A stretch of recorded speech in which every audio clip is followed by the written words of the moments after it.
Hello, and welcome back to another episode of Ask SplitSuit a Question. I'm James SplitSuit Sweeney, here for thepokerbank.com, and today we're going to answer one of your questions. So today's question comes from Michael P., and he says, "Hey SplitSuit, from the perspective of the caller, can you explain the difference between calling because of your equity versus bettor's break-even percentage, and the equity you have versus the pot odds being offered?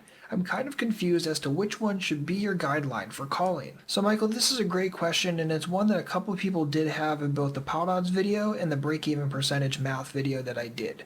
So let's clarify this real quick. So first and foremost, there are different break-even percentages whether you're the one betting or whether you're the one calling.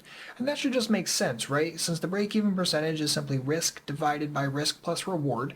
If we're betting, we're risking money, and our reward is just simply what's in the middle right that moment. Whereas if we're the one calling, our risk is what we're calling, but the reward is not only the pot, but also villain's bet, right? So we're going to be getting a different break-even percentage based upon what's going on. So for instance, if we have a bettor who decides to bet for full pot, his break-even percentage is 50%. But the caller is getting 2-to-1 there, so their break-even percentage is 33%.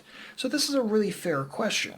So as to your question as to which one should be our guideline for calling, the pot odds that we're getting after we face his bet are going to be what we consider. So if he bets for full pot, we're getting 2-to-1 on a call, which means if we have more than 33% equity or we think that we're ahead more than a third of the time, we should continue. If we aren't, we probably shouldn't, unless of course there's implied odds or any sort of future playability, that sort of thing.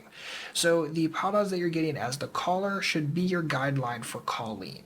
Now I'm going to say something here that's a little bit advanced and may seem a little bit odd, but just bear with me for a moment. So obviously if you're facing a bet, using the pot odds that you're getting at that point would be your guide for calling. But something that you want to consider just in the more general poker sense is, say you're playing against a good opponent and he bets full pot at you, that same example, so his break-even percentage is 50%. If you are folding more than half the time, he can bet at you with pure impunity. He can just fire all bluffs at you, just everything at you, because you are just going to be folding too much compared to his risk.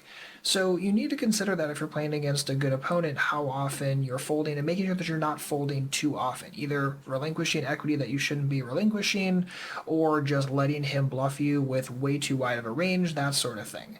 For more information on that, I would definitely check out Ed Miller's book, Poker's 1%. It definitely answers that in a lot more detail than I'm giving right here, but at least consider that if you're playing against a more competent opponent. But in general, when you're facing a bet, definitely use the pot odds that you're getting to be your guideline for calling that bet.